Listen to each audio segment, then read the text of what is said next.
बच्चों हम पढ़ें 11th क्लास की फिजिक्स चैप्टर 11 जिसका नाम है थर्मल प्रॉपर्टीज ऑफ मैटर अर्थात द्रव्य के तापीय गुण भाग 10 अभ्यास पर्सन। बच्चों जैसा कि आप जानते हैं हमने पिछले वीडियो में कंप्लीट नोट्स इस चैप्टर के कर लिए हैं। अब हम इस चैप्टर के जो अंत में जो क्वेश्चन आपको दिए हुए हैं वो आपको इसमें सॉल्यूशन के साथ समझाएंगे और एग्जाम्पल्स हमने पहले वाले वीडियो में कंप्लीट कर लिए। इसके लिए आपको पहले वाले वीडियो पूरे देखने होंगे। और इसमें जो न्यूमेरिकल्स हैं बच्चों थोड़े लॉन्ग टाइप न्यूमेरिकल्स हैं बट हैं ईजी। अगर हमारे नोट्स सारे क्लियर हैं तो हमें न्यूमेरिकल में कहीं भी प्रॉब्लम नहीं आएगी। तभी आपसे कहा जाता है कि आप पहले वाले वीडियो ज़रूर देखें क्योंकि उनकी जो फॉर्मूले होते हैं वो इनमें काम आएंगे और अगर हमें फॉर्मूला याद नहीं है तो हम न्यूमेरिकल सॉल्व नहीं कर सकते। इसलिए आप पहले उन वीडियो को ध्यान से देखें, उनके प्रॉपर वे से नोट्स बनाइए, उनकी फॉर्मूलों को दिमाग में रखते हुए इन न्यूमेरिकल को सॉल्व कीजिए। और दूसरी बात, इसमें से हमने कुछ न्यूमेरिकल वीडियो में कर लिए थे तो वो न्यूमेरिकल आपको यहाँ नहीं मिलेंगे। जो न्यूमेरिकल शेष हैं वही आपको इसमें वीडियो में मिलने वाले हैं। तो कॉपी पेन के साथ आप तैयार हो जाइए। न्यूमेरिकल हम सॉल्व करते हैं। क्वेश्चन नंबर 2, क्वेश्चन नंबर 1 के हम वीडियो में कर चुके हैं। दो परम मापक्रम है A तथा B है पर जल के त्रिक बिंदु को 200 A 350 B द्वारा परिभाषित किया गया है। बच्चों इसमें एक शब्द है त्रिक बिंदु। त्रिक बिंदु वो होता है एक ऐसा बिंदु जहाँ तीन अवस्थाएं जल के लिए होती हैं, बर्फ होती है, जल खुद है और वाष्प। ये तीनों क्या होती है, साम्य अवस्था में होती हैं या तीनों अवस्थाएं क्या होती हैं, एक दूसरे से बैलेंस में होती हैं और उसे हम कहते हैं जल का त्रिक बिंदु जहाँ इसका मान होता है 273.16 केल्विन। ठीक है, जल का त्रिक बिंदु। तो TA तथा TB में क्या संबंध है? बिल्कुल आसान सा क्वेश्चन है, सॉल्व करते हैं। तापमापी A के लिए बात की गई, आपको दिया गया 200 A। ठीक है, B के लिए बात करें तो आपको दिया गया 350 B और जल का त्रिक बिंदु फिक्स होता है 273.16 केल्विन। इन तीनों को बराबर रख लो, ये लीजिए तीनों बराबर रख दिया। अब एक बार तो इसके बराबर ले आओ और एक बार इसके बराबर ले आओ ताकि A और B के मान हमें प्राप्त हो जाए। तो देखो जैसे मैंने आपको बताया कि एक बार इसके बराबर ले जाओ तो A बराबर 200 कहाँ जाएगा, बट्टा में जाएगा। ऐसे फिर B का निकालेंगे तो 350 कहाँ जाएगा, बट्टा में जाएगा। तो 1A बराबर ये आ गया देखो 200 बट्टा में, 1B ये आ गया 350 बट्टा में। ठीक है, अब त्रिक बिंदु ताप TA और TB के लिए हम सॉल्व करते हैं। तो TA और TB के मान आपको निकालने हैं। तो 273.16/200 किसके लिए, TA के लिए, और ये किसके लिए हो गया, TB के लिए हो गया। अब इसमें आप सेल कर दीजिए, ये तो कट हो जाएगा। अब ये बच गया TA बटा 200, TA बटा 200 बराबर ये हो गया TB बटा 350। ओके, और फिर ये इसको सॉल्व कर दीजिए आप। तो 200 कहाँ चला जाएगा, ऊपर चला जाएगा TB के साथ, TB के साथ आ गया ऊपर 200 बट्टा में क्या 350। इसको सॉल्व कर दिया, TA बराबर क्या आ गया 4/7 TB। ये हो गया आपका पहला क्वेश्चन, बिल्कुल आसान सा है। अगला क्वेश्चन जो है पढ़ते हैं। किसी तापमापी का ओम में विद्युत प्रतिरोध ताप के साथ निम्नलिखित एक संबंध है R बराबर R0 1 plus alpha T minus T note. बच्चों ये आपके 12th क्लास में आएगा। प्रतिरोध और उनकी जो प्रतिरोधता होती हैं उनकी किस प्रकार से मान बदलते हैं। जैसे प्रतिरोध के किस प्रकार अलग अलग टेम्परेचर मान होते हैं और उनमें क्या संबंध होता है। ठीक है, ये इसी प्रकार प्रतिरोधकता के लिए भी आएगा, रो बराबर रो 0 1 plus alpha T minus T0। But फिलहाल हम यहाँ न्यूमेरिकल सोल्व करें तो उसी हिसाब से हम इसको देखते हैं। यदि तापमापी का जल का त्रिक बिंदु 273.16 केल्विन है पर प्रतिरोध का मान आपको दे रखा है। ठीक है, इस बिंदु पर यह मान हो गया तथा लेड के सामान्य संलग्न बिंदु 600.5 केल्विन पर प्रतिरोध कितना है, 165.5 ओम है। ओके, तो ये ज्ञात कीजिए जिस पर तापमापी का प्रतिरोध 123 ताप ज्ञात करना आपको, वह ताप ज्ञात कीजिए जिसके ऊपर तापमापी का प्रतिरोध क्या है 123.4 ओम हो जाए। चलो करते हैं, लेकिन दिक्कत ये इसमें 2 स्टेप तैयार करनी होंगे आपको। कैसे, देखिए तापमान आपको दिया हुआ T नोट 273.16 केल्विन। ठीक है, प्रतिरोध कितना है, बट T नोट पर R नोट का मान 101.6 ओम हो गया। T1 600.5 केल्विन है तो इसके संगत R1 का मान कितना है 165.5 है। T2 हमें ज्ञात करना है लेकिन T2 के संगत प्रतिरोध का मान ये हो गया। देखो इसका जोड़ीदार तो ये हो गया ताप का प्रतिरोध का और इसका जोड़ीदार नहीं मिल रहा, ये हमें ज्ञात करना है। ठीक है, सूत्र लगाइए R बराबर R0 1 plus alpha T1 minus T note, क्योंकि सूत्र हमें सवाल में दिया गया है। चलो सॉल्व करते हैं। पहले आ जाइए इसके लिए, R1 165.5 बराबर R0 ये रहा 101.6 कोष्टक 1 प्लस अल्फा।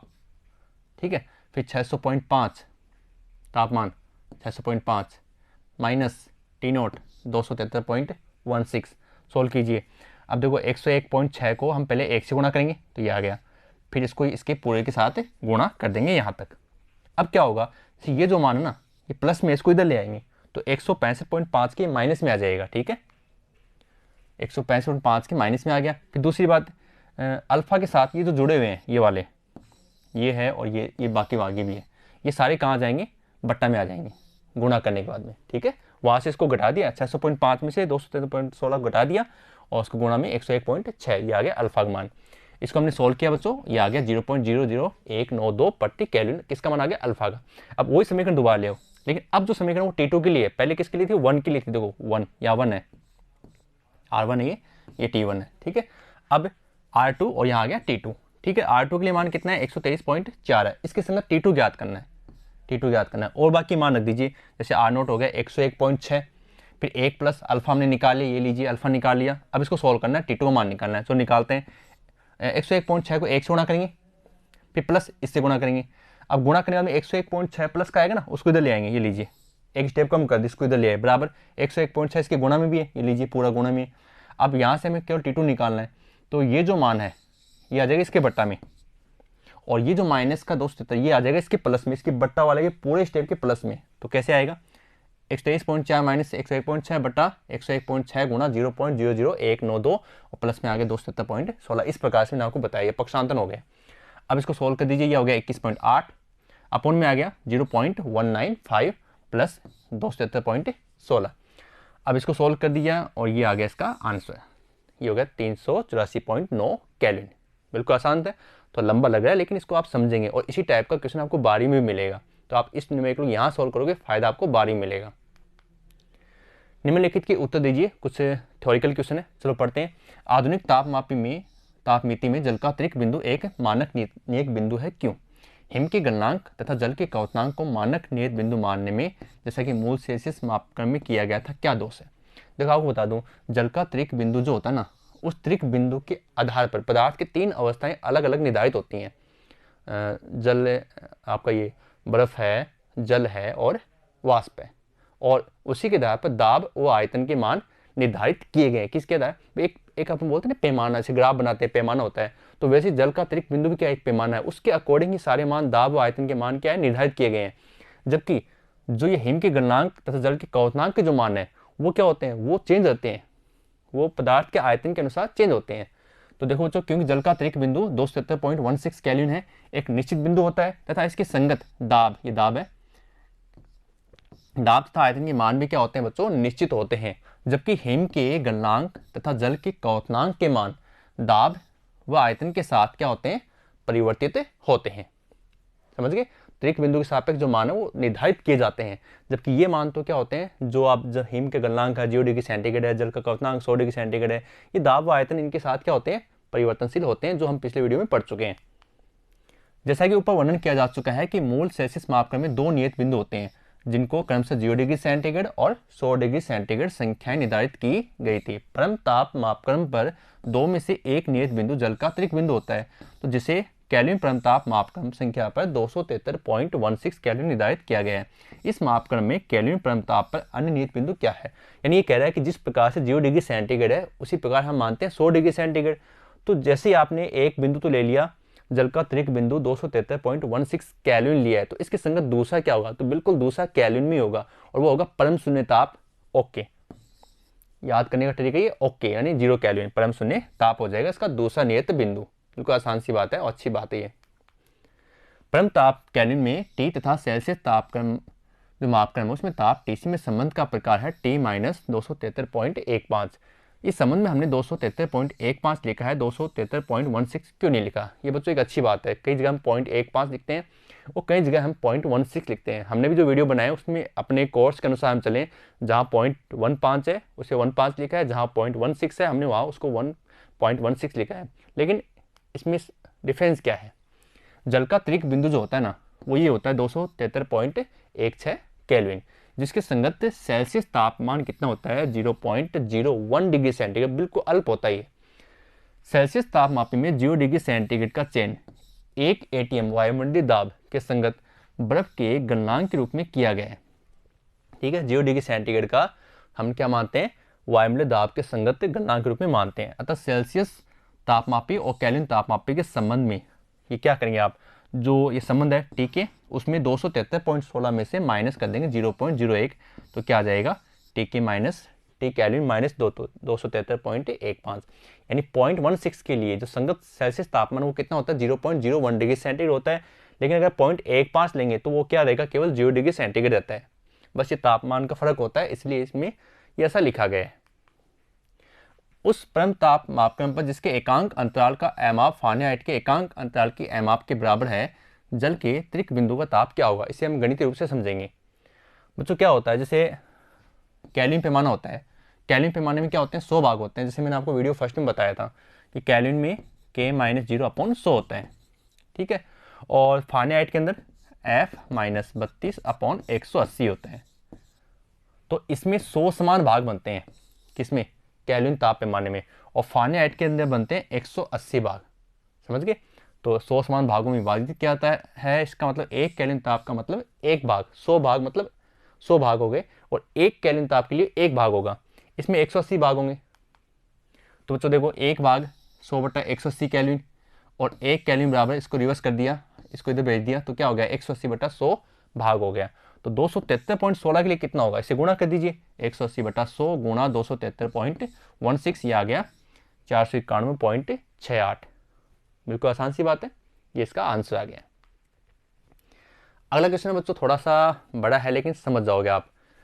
दो आदर्श गैस तापमापी ए तथा बी में क्रमशः ऑक्सीजन एवं हाइड्रोजन प्रयोग किए गए हैं। इनके प्रेक्षण निम्नलिखित हैं। ये आप सारणी आप देख रहे हैं, इस सारणी में जल का त्रिक बिंदु और सल्फर का सामान्य गलनांक, ये लीजिए 2 मान ये हैं, और ये मान है, ये ए के लिए है और ये बी के लिए है। तापमापी ए तथा बी के द्वारा लिए गए पाठ्यांक के अनुसार सल्फर के सामान्य गलनांक के परम ताप क्या होंगे। चलो सॉल्व करते हैं। पहले हम इसमें पहला पार्ट निकालते हैं। वैल्यू सारी फिक्स है, ये वैल्यू हम आगे काम में लेंगे। ये त्रिक बिंदु है तो इसको हम लिखेंगे टी आर से, ठीक है, और ये गलनांक है तो इसको हम लिखेंगे सामान्य गलनांक है, simple melting point S M, इसको टी आर से लिखेंगे, इसको एस एम से लिखेंगे। तो ए के लिए बात करते हैं, पी टी आर मतलब पी टी आर त्रिक बिंदु, ये मान हमें दिया हुआ है। पी एस एम के लिए भी ये मान दिया हुआ है, लिख लिया। और ये फिक्स बिंदु है, जल का त्रिक बिंदु फिक्स होता है। सूत्र, अब ये थोड़ा इसमें आप ध्यान रखना, मेल्टिंग पॉइंट ऊपर आएगा, पिघलने वाला अपॉन क्या आएगा, ट्रिपल पॉइंट। ट्रिपल पॉइंट क्योंकि नियत त्रिक बिंदु की तरफ जाता है, इसलिए बट्टा में रहेगा और गुणा में रहेगा जल का फिक्स मान त्रिक बिंदु। अब पी एस एम ये मान आ गया, ये मान लिया यहाँ पर, फिर बट्टा में आ गया ये दूसरा मान आ गया, और गुणा में फिक्स संख्या है 273.16 जल का त्रिक बिंदु। सोल्व कर दीजिए, सोल्व करते अपना आंसर आ गया 392.96 केल्विन। इसी प्रकार से हम दूसरे भाग करेंगे बी के लिए। ये लीजिए बी के लिए कर दीजिए, पी टी आर का मान हमें दिया हुआ है, सारणी के अंदर पी एस एम का दिया हुआ है, सूत्र में रख दीजिए, पहले मेल्टिंग वाला मान आएगा, ये लीजिए बट्टा में पी टी आर रख दिया, गुणा 273.16 हो गया, इसको सोल्व कर दीजिए, कितना आ गया 391.98 केल्विन आ गया। आपके विचार से पहला हो गया, इसी का दूसरा, आपके विचार से तापमापी ए तथा बी के उत्तरों में थोड़ा अंतर होने का कारण क्या है। दोनों तापमापी में कोई दोष नहीं है, मतलब कोई कमी नहीं है, कोई तकनीकी खराबी नहीं है, फिर भी दोष क्यों है, वो पाठ्यांकों के बीच की विसंगति को कम करने के लिए इस प्रयोग में और क्या प्रावधान आवश्यक है। तो बच्चों इसमें क्या होता है कि सामान्य स्थिति जो होती है ना, उसमें ऑक्सीजन और हाइड्रोजन गैस होती है ना, वो आदर्श गैस का व्यवहार नहीं करती है, इसलिए उसमें वो डिफरेंस आया हुआ है। तो यदि तापमान कम कर दें, यानी दाब का मान बिल्कुल जीरो की ओर अग्रसर कर दिया जाए, बिल्कुल शून्य, लगभग शून्य कर दिया जाए, तो उस स्थिति में यह है कि परम दाब और ताप के मध्य जो त्रिक बिंदु आरेख है उसके द्वारा ये विसंगति दूर हो सकती है। इन दाब को कम करके बिल्कुल लगभग शून्य करके हम इस विसंगति को दूर कर सकते हैं, और इस स्थिति में गैस क्या होती है, आदर्श गैस का व्यवहार करने लगती है। और आदर्श गैस क्या होती है बच्चों, कल्पना होती है। अब किसी 1 मीटर लंबे, अगला क्वेश्चन पढ़ते हैं बच्चों, बहुत आसान सा है। किसी 1 मीटर लंबे स्टील के फीते का यथार्थ अंशांकन 27.0 डिग्री सेंटीग्रेड पर किया गया है। किस तप्त दिन जब ताप 45.0 डिग्री सेंटीग्रेड था, तब इस फीते से किसी स्टील की छड़ की लंबाई 63.0 सेंटीमीटर मापी गई। इस दिन स्टील की छड़ की वास्तविक लंबाई क्या थी, पहले तो ये निकालना है। जिस दिन ताप 27 डिग्री सेंटीग्रेड है, उस दिन इस छड़ की लंबाई क्या होगी। स्टील का रेखीय प्रसार गुणांक आपको दिया हुआ है। चलो सोल्व करते हैं। स्टील की फीते की लंबाई 1 मीटर यानी ये होगी 100 सेमी। T1 का मान आपको दिया है 27 डिग्री सेंटीग्रेड, इसको आप चेंज कर लीजिए 27 + 273 0.15 है, 0.16 वो मत लगाइए, हम गणितीय जब सवाल सोल्व करते हैं ना तो 0.15 इनको नेगलेक्ट करते हैं, 273 लगाते हैं, 300 केल्विन आ गया। ठीक है, दूसरे दिन का ताप T2 45 डिग्री सेंटीग्रेड है, उसमें भी आप क्या कर दीजिए 45 प्लस 273 कर दीजिए, ये आ गया 318 केल्विन। ठीक है, छड़ की मापी की लंबाई कितनी है 63 सेमी है। स्टील का रेखीय ताप प्रसार गुणांक आपको सवाल में दिया हुआ है। 27 डिग्री सेंटीग्रेड ताप पर फीते की एक भाग की लंबाई कितनी है, 1 सेमी दी हुई है सवाल में। 45 डिग्री सेंटीग्रेड ताप पर फीते की भाग की वास्तविक लंबाई हमें ज्ञात करनी है। चलो ज्ञात करते हैं। ये हो गया लंबाई में प्रसार, जो हमने वीडियो नंबर 2 बनाया था उसके अंदर एल टी बराबर L 1 plus alpha T2 minus T1, और ये समीकरण होगी हमारी। तो एल टी बराबर एल का मान कितना है 1 सेमी, 1 अल्फा का मान 1.20 गुणा 10 की पावर माइनस 5, T2 का मान 318, T1 का हो गया 300। सोल्व करते हैं, एक यहाँ भी एक आ जाएगा प्लस 101.20 गुणा ये आ गया यहाँ से 18, और ये हो गया 10 की पावर माइनस 5, गुणा कर दिया, इसको सोल्व कर दिया, आ गया हमारा 1.00216 सेमी।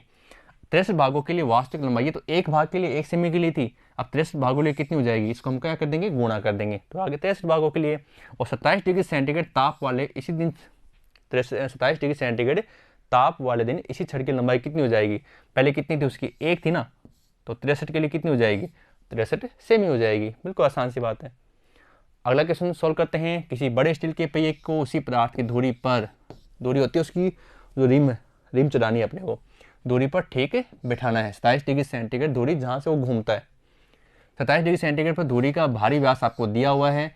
पहिए की केंद्रीय छिद्र का व्यास भी आपको दिया हुआ है। ठीक है, सूखी बर्फ द्वारा धुरी को ठंडा किया गया है और धुरी के किस ताप पर पहिया धुरी पर चढ़ेगा, यह मानिए कि आवश्यक ताप परिसर में स्टील का रेखीय प्रसार गुणांक नियत है और उसका मान आपको दिया हुआ है। चलो सोल्व करते हैं इसको। धुरी की त्रिज्या R1, जो व्यास दिया है उसमें 2 का भाग दीजिए, व्यास की आधी होती है त्रिज्या, तो पहली त्रिज्या R1, दूसरी हो जाएगी R2। ठीक है, ये होगी छिद्र की त्रिज्या। अब स्टील का रेखीय प्रसार गुणांक आपको सवाल में दिया हुआ है। ताप T1 27 डिग्री सेंटीग्रेड, 27 प्लस 273, हमने इसको चेंज कर लिया केल्विन में, ये आ गया 300 केल्विन। माना ताप T2 पर, हम एक कल्पना करें कि T2 ताप पर जो धुरी की त्रिज्या है वो छिद्र की समान हो जाती है, यानी वो सही तरीके से बैठ जाएगा T2 ताप के ऊपर। सूत्र लगाते हैं, एल डैश बराबर L 1 plus alpha delta T. L वर्ताकार, जो पहिया कैसा होगा वर्ताकार, वर्त की परिधि होती है 2 पाई आर, तो एल डैश के लिए हो गया 2 पाई R2, ये हो जाएगा 2 पाई R1 1 plus alpha T2 minus T1। अब जो 2 पाई से 2 पाई कट हो गया, R1 को इसके गुणा में R1, ये लीजिए R2 R1। अब R1 पहले 1 से गुणा हो जाएगा, 1 से गुणा होगा, इसको इधर ले आओ तो पक्षांतर कर दिया R2 माइनस R1, और R1 इससे भी गुणा होगा तो यहाँ आ गया R1, आ गया अल्फा T2 माइनस T1, ये क्वेश्चन नहीं आएगा। ठीक है, अब R2 का मान 8.69 माइनस R1 का 8.70 बराबर R1 का 8.70, अल्फा का मान 1.20 गुणा 10 की पावर में 5, और T2 हमें माना है माइनस प्रारंभिक ताप T1 300 केल्विन। इसको T2 माइनस 300 को आप यहीं रख लीजिए, ये आ जाएगा इसके पूरे भाग में, और बराबर इसको हम सोल्व करते हैं तो आ गया माइनस 95.78। अब इसको सोल्व करते हैं तो T2 का मान आ गया 204.22 केल्विन, और इसको हम चेंज करते हैं डिग्री सेंटीग्रेड में तो ये आ गया माइनस 68.78 डिग्री सेंटीग्रेड। बिल्कुल आसान सवाल है बच्चों, उस गुणा भाग आपको करने होंगे कि गुणा भाग से क्या होते हैं, आपकी जो न्यूमेरिकल की प्रैक्टिस है वो बहुत अच्छी हो जाती है। अगला क्वेश्चन है, तांबे की चादर में एक छिद्र किया गया है। ठीक है, 27 डिग्री सेंटीग्रेड पर छिद्र का व्यास 4.24 सेंटीमीटर है। इस धातु की चादर को 227 डिग्री सेंटीग्रेड तक गर्म करने पर, तप्त करने पर छिद्र के व्यास में क्या परिवर्तन होगा। व्यास में तांबे का रेखीय प्रसार गुणांक आपको दिया हुआ है। चलो करते हैं इससे भी। ताप T1 का मान 27 डिग्री सेंटीग्रेड चेंज कर दिया केल्विन में 300 केल्विन, 227 डिग्री सेंटीग्रेड दूसरा ताप है T2, इसको चेंज कर दिया 273 जोड़ दिया, आ गया कितना 500 केल्विन। छिद्र के व्यास D1 है तो 4.24 में हमें दिया हुआ है। अल्फा का मान भी हमें सवाल में दिया हुआ है। प्रसार के पश्चात हम मान लेते हैं कि छिद्र का व्यास कितना हो गया D2, जो हमें निकालना है इसके अंदर, तो एल डैश बराबर L 1 plus alpha delta T 2 पाई R2 2 पाई R1 और 1 प्लस अल्फा डेल्टा टी। ये कैसे आया, क्योंकि पहिया कैसा है वर्ताकार है, तो ये जो इसमें सवाल के अंदर दे रखा है हमें छिद्र किया गया वो कैसा है वर्ताकार है। व्यास है इसका, इसमें क्या वर्त है, तो वर्त की परिधि क्या होती है 2 पाई R, तो या दोनों 2 पाई लगा दिया हमने। अब बच्चों इसे हमने क्या कर दिया, पाई से पाई तो कट हो गया, अभी हो गया 2R2। त्रिज्या का दोगुना क्या होता है व्यास होता है, पाई से पाई कट हो गया तो 2R2 तो हो गया D2, और 2R1 क्या हो गया D1, आगे बच गया 1 प्लस अल्फा डेल्टा T हो गया। तो व्यास में परिवर्तन कितना हुआ वो हम जानेंगे अब। तो D1 को इधर ले आइए आप, D1 को पहले इधर था, इधर आ गया तो D2 माइनस D1 हो गया, D1 alpha delta T। D2 minus D1 को हम लिख देंगे डेल्टा D लिख देंगे, और ये हो जाएगा D1 अल्फा डेल्टा T। अब इसमें हम क्या करेंगे, इनके डेल्टा T को हम लिख देंगे T2 माइनस T1 ताप में परिवर्तन। D1 आपको दिया हुआ है, अल्फा दिया हुआ है, ये दोनों मान आपको दिए हुए हैं, सोल्व कर दिया, ये आ गया डेल्टा D का मान। अगला क्वेश्चन पढ़ते हैं बच्चों। 27 डिग्री सेंटीग्रेड पर 1.8 सेंटीमीटर लंबे किसी तांबे के तार को दो दर टैंकों के बीच अल्प तनाव पर रखकर थोड़ा सा कसा गया है, टाइट किया गया है। यदि तार को -39 डिग्री सेंटीग्रेड ताप पर स्थित करें तो तार में कितना तनाव उत्पन्न हो जाएगा। तार का व्यास 2.0 mm है, मिलीमीटर है। पित्तल का रेखीय प्रसार गुणांक आपको दिया हुआ 2.0 गुणा 10⁻⁵ केल्विन इनवर्स। पित्तल का यंग प्रत्यास्थ गुणांक आपको दिया हुआ 0.91 गुणा 10⁻11 पास्कल। सोल्व करते हैं। T1 का मान 27 डिग्री सेंटीग्रेड 273 जोड़ दिया, आ गया 300 केल्विन। T2 -39 डिग्री सेंटीग्रेड है, प्लस कर दिया 273, ये आ गया 234 केल्विन। इनको हमने चेंज कर लिया केल्विन के अंदर। ताप में परिवर्तन यानी कमी क्या हो रही है, delta T। T2 minus T1 -66, क्योंकि तापमान पहले 300 था, बाद में हो गया 234, इसका मतलब ताप में क्या हो गई, कमी हो गई, तो आ गया -66 केल्विन। अल्फा का मान हमें दिया हुआ है, यंग प्रत्यास्थ गुणांक भी हमें दिया हुआ है। तार का व्यास सोल्व कर लेते हैं, मिलीमीटर यानी एम मिली 10⁻³ 2 गुणा 10⁻³ मीटर आ जाएगा। तार की त्रिज्या r बराबर 1 गुणा 10⁻³ मीटर है। तो हम निकालते हैं उसका अनुप्रस्थ भाग। अनुप्रस्थ भाग कैसा होता है, वर्ताकार। तो वर्त का क्षेत्रफल क्या होता है, पाई r स्क्वायर। तो पाई और r स्क्वायर 10⁻³ है, इसका स्क्वायर कर दिया, क्या आ गया 10⁻6 आ गया। अब सूत्र लगाइए, तनाव बल F बराबर वाई अल्फा ए डेल्टा टी। ये तो हो गया y का मान, ये हो गया अल्फा का मान, ये हो गया ए का मान, और ये हो गया डेल्टा टी का मान। इसको सोल्व कर दिया, लगभग ये आपका इसमें आंसर आ गया। ऋणात्मक चिन्ह इस बात को दर्शाता है कि तार के संपीड़न के कारण उत्पन्न तनाव को व्यक्त करता है। ये क्या हो रहा है, संपीड़ित हो रहा है, इसलिए इसकी यहाँ पे क्या आ रहा है, माइनस चिन्ह आ रहा है। ठीक है, संपीड़न के कारण। बिल्कुल आसान सा क्वेश्चन था। आगे बढ़ते हैं। प्रश्न नंबर 10। 50 सेंटीमीटर लंबी है, 3.0 mm व्यास की किसी पीतल की छड़ को उसी लंबाई तथा व्यास की किसी स्टील की छड़ से जोड़ा गया है। पीतल और स्टील की छड़ों को आपस में जोड़ा गया है। मूल लंबाई 40 डिग्री सेंटीग्रेड पर है, तो 250 डिग्री सेंटीग्रेड पर संयुक्त छड़ की लंबाई में क्या परिवर्तन होगा।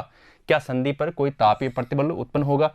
छड़ के सिरों को प्रसार के लिए मुक्त रखा गया। ये तो मैं आपको यही बता देता हूँ कि कोई तापीय प्रतिबल उत्पन्न नहीं होगा, क्योंकि छड़ क्या है, प्रसार के लिए मुक्त है। ठीक है, तो आपको दिया हुआ है रेखीय प्रसार गुणांक के मान दोनों के दे रखे हैं, तांबे और स्टील के लिए। चलो आगे बढ़ते हैं। स्टील एवं पीतल छड़ की लंबाई आपको दी हुई 50 सेमी। त्रिज्या हम निकाल लेंगे 3/2, क्योंकि 3 mm व्यास है और आगे mm है, तो ये हो गया 10⁻³ मिली होता है 10⁻³ मीटर। चलो व्यास में 2 का भाग दे दिया, आगे त्रिज्या। T1 40 डिग्री सेंटीग्रेड है, तो 40 + 273 ये हो गया 313 केल्विन। 250 डिग्री सेंटीग्रेड T2 है, तो 250 + 273 ये हो गया 523 केल्विन। ओके, अल्फा पीतल आपको दिया हुआ है, अल्फा स्टील आपको सवाल में दिया हुआ है। ठीक है, अब संयुक्त छड़ की लंबाई कितनी हो जाएगी, 50 + 50 दोनों की, तो 100 सेमी होगी। 250 डिग्री सेंटीग्रेड में पीतल छड़ की लंबाई क्या होगी, तो L पीतल बराबर 50, ये हमने सीधा कर दिया। ठीक है, ये आता है L पीतल बराबर प्रारंभिक लंबाई कितनी थी, 50 थी, 1 + अल्फा पीतल डेल्टा टी। सोल्व करते हैं। डेल्टा टी का मान हमने साथ में निकाल दिया, यहाँ पर 523 - 313 210 केल्विन। ताप में बीच का डिफरेंस कितना है, जो यहाँ से आएगा पहले वाले स्टेप से, यहाँ से। ठीक है, अब इसमें ये ताप का डिफरेंस हो गया, डेल्टा टी हो गया। तो सोल्व करते हैं। 50 1 अल्फा पीतल का मान हमें दिया हुआ है, डेल्टा टी हो गया 210। इसको सोल्व कर दिया, ये आ गया 50.21 सेमी। स्टील छड़ की लंबाई निकालते हैं। स्टील छड़ की लंबाई भी सेम उसी तरीके से निकालनी है। प्रारंभिक लंबाई यहाँ 50 हो गई, यहाँ आ गया अल्फा स्टील आ गया, डेल्टा टी का मान 210 है।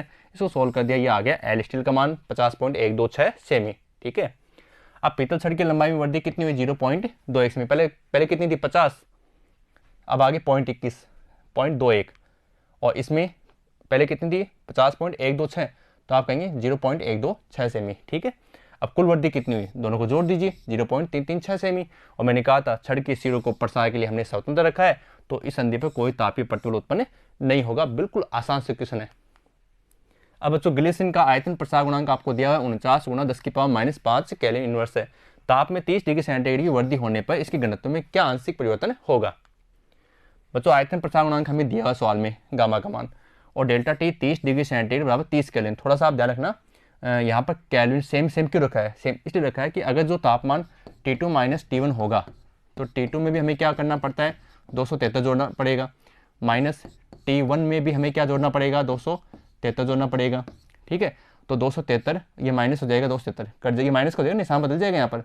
तो 273 माइनस 273 तो T2 माइनस T1 सेम आ रहा है, तो इसलिए हमने सीधा कर दिया इसको 30 केल्विन। ठीक है, क्योंकि हमारे पास परिवर्तन का मान है, तो 30 डिग्री सेंटीग्रेड इक्वल क्या हो जाएगा, 30 केल्विन हो जाएगा। 30 केल्विन हो गया। अब डेल्टा रो अपन रो हमें ज्ञात करना है। चलो करते हैं। ये हमें पता है, आयतन प्रसार गुणांक से सूत्र आता है, वीडियो फर्स्ट में हमने इसके बारे में बात की थी। और ये एक इक्वेशन रो डेस के लिए हो गया m/v, ये होता है घनत्व है, घनत्व होता है द्रव्यमान बट्टा आयतन, m/v डेस। तो रो डेस के लिए हमने कर दिया v डेस माइनस m/v।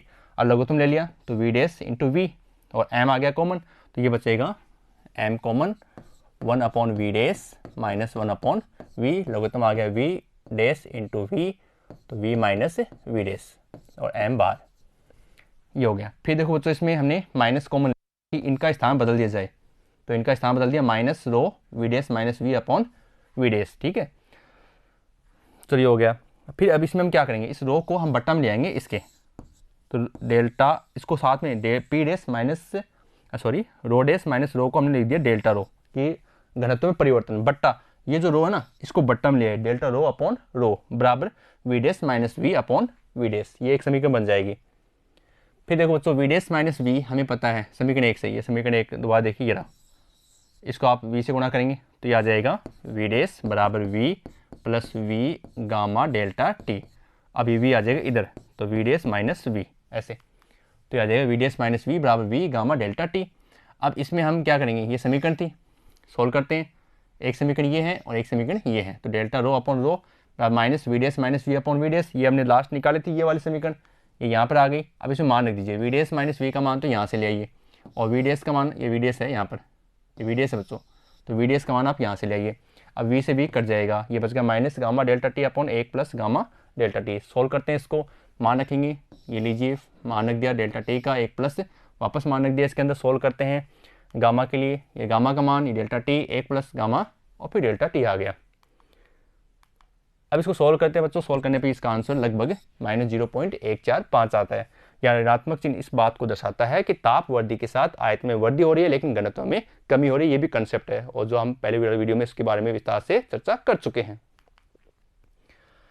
अब जो अगला क्वेश्चन है कि 8 kg द्रव्यमान के किसी एल्यूमिनियम के छोटे ब्लॉक में छिद्र करने के लिए किसी 10 kW की बर्मी यानी एक उपकरण का उपयोग किया गया है। 2.5 मिनट में ब्लॉक को ताप में कितनी वृद्धि हो जाएगी, वह मानिए कि 50% शक्ति तो स्वयं बर्मी को गर्म करने में खर्च हो जाती है अथवा परिवेश में लुप्त हो जाती है।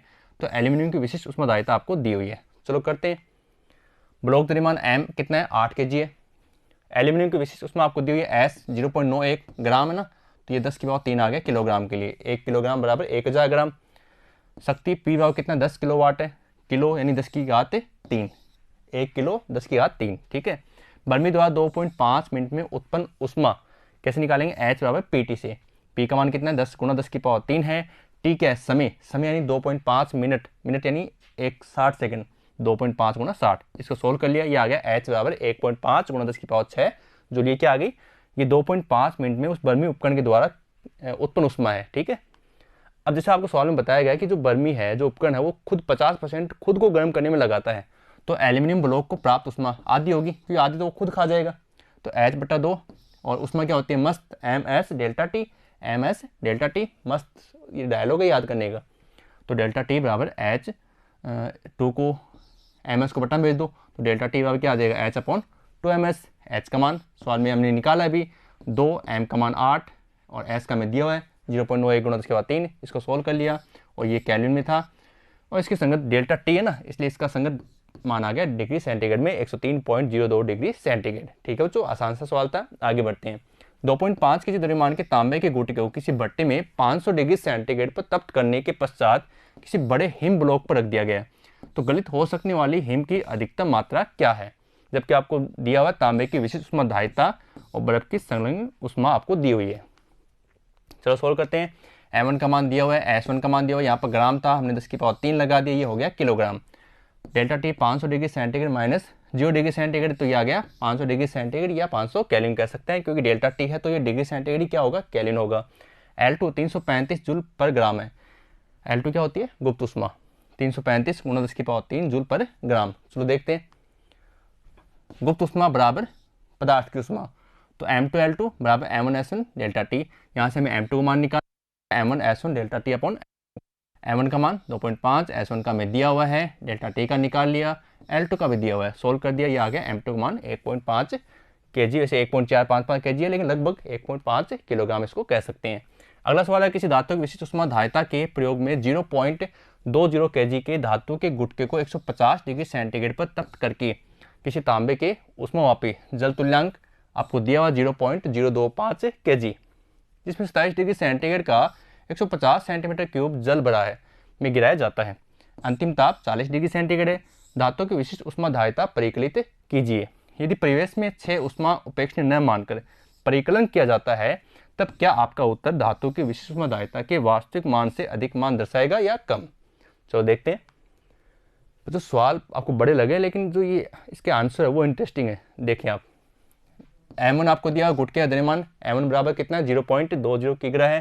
ताप परिवर्तन कितना है, डेल्टा T1 है, तो 150 माइनस 40, तो ये आ गया 110 डिग्री सेंटीग्रेड बराबर 110 केल्विन। जल तुल्यांक आपको सवाल में दिया हुआ है। आयतन हम निकालते हैं 150 सेंटीमीटर क्यूब, इसको बदल लिया हमने मीटर क्यूब में। 1 मीटर में 100 सेमी होते हैं, तो 1 सेंटीमीटर वो 10⁻⁻2 और क्यूब है तो 10⁻⁻6। उष्मावापी में पानी का द्रव्यमान रो बराबर होता है द्रव्यमान बटा आयतन, तो यहाँ से m का निकाल दिया, क्रॉस कर दो इसको वज्र गुणा, तो m बराबर v इंटू रो, v का मान हो गया 150 गुणा 10⁻⁻6, रो जल का घनत्व कितना है 10⁻³ है, गुणा कर दिया 150 गुणा, ये इसको सोल्व करते हैं 10⁻³ बचेंगे, आधार समान होता है तो घातें जुड़ जाती हैं, तो एक -6 तो +3 तो बचेगा कितना, -3 बचेगा।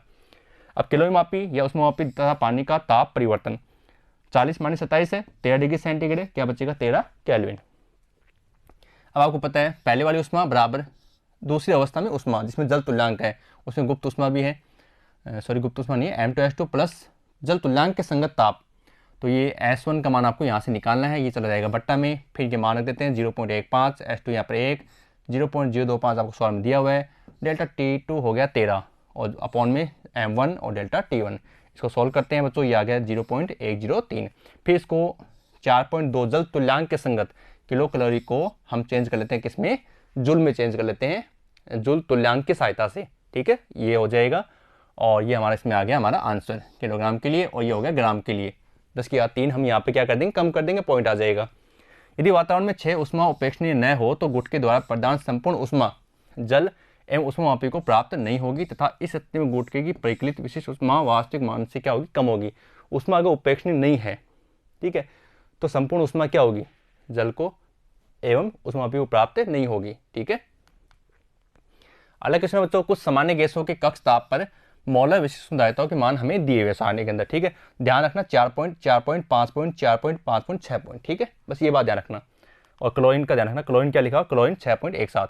इस क्वेश्चन में आपको पूछा गया है मोलर विशिष्ट उष्मा धारिताएं आपको दी हुई हैं, एक परमाणु गैसों की मोलर विशिष्ट उष्मा है, सुस्पष्ट रूप से भिन्न है। प्रतीकात्मक रूप से किसी एक परमाणु गैस की मोलर विशिष्ट उष्मा धारिता 2.92 कैलोरी पर मोल केल्विन होती है।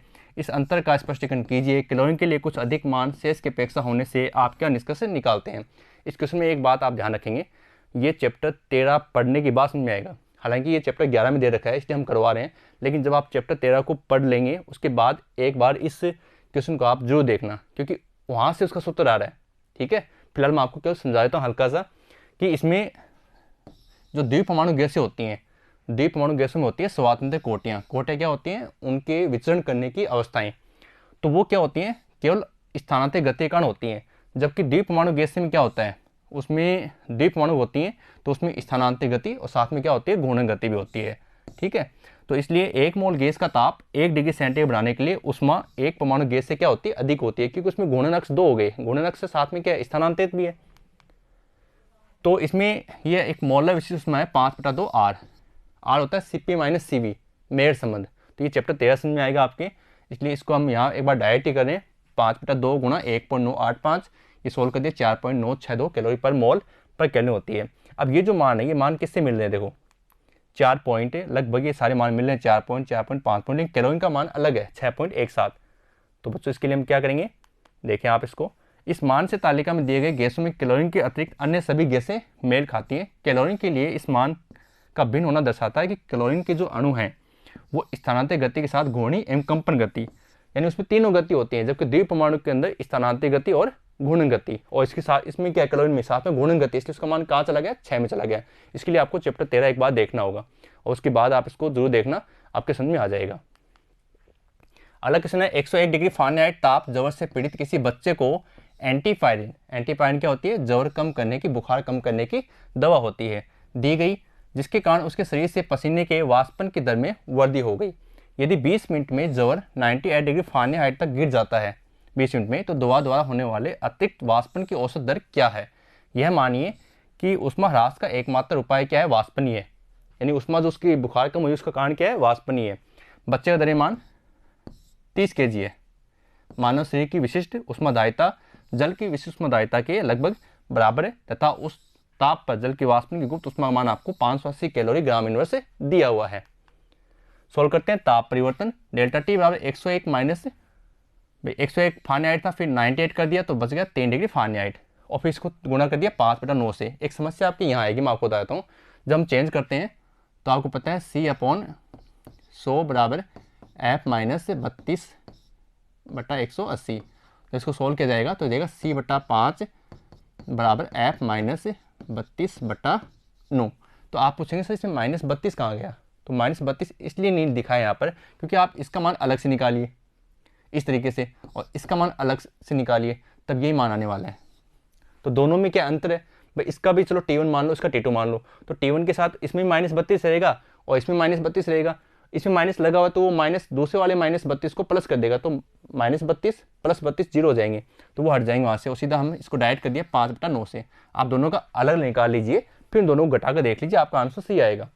5/9 बराबर हो गया 5/3 डिग्री सेंटीग्रेड। एम का मान आपको दिया गया 30 किलोग्राम। एस जल की विशिष्ट उष्मा है 10³ कैलोरी पर किलोग्राम डिग्री सेंटीग्रेड है। वाष्पन की गुप्त उष्मा भी आपको दी हुई है, कैलोरी है 10⁻3, इसको हमने कर दिया किलोग्राम के लिए 10⁻3 कर दिया, क्योंकि 1 किलोग्राम में होते हैं 1000 इन 10⁻3 ग्राम। बच्चे द्वारा वे उष्मा मस्त ms डेल्टा टी, जल वाष्पन में प्रयुक्त उष्मा m'(L), जल वाष्पन में प्रयुक्त उष्मा जो गुप्त उष्मा होती है वो। अब हम क्या करेंगे, यहाँ से m' का मान निकालेंगे तो हो जाएगा ms डेल्टा टी, बट्टा में आ जाएगा L, ये वाला L चला गया इसके बट्टा में, ms डेल्टा टी अपन L का मान ये आ गया 0.086 किलोग्राम। इसको हम लगभग लिख देंगे 86.2 ग्राम, क्योंकि किलोग्राम को हमने चेंज कर दिया ग्राम में। और समय कितना है 20 मिनट, तो चलो औसत दर निकालते हैं, कितने ग्राम अपॉन कितना समय, बराबर आ गया 4.31 ग्राम प्रति मिनट। अगला क्वेश्चन बच्चों, थर्माकोल का बना हिम बॉक्स है, विशेषकर गर्मियों में कम मात्रा के पके भोजन के भंडारण का सस्ता तथा दक्ष साधन है। 30 सेंटीमीटर भुजा के किसी हिम बॉक्स की मोटाई आपको दी हुई है 5.0 सेंटीमीटर। यदि इस बॉक्स में 4.0 किलोग्राम हिम रखा है तो 6 घंटे के पश्चात बचे हुए हिम की मात्रा का आकलन कीजिए।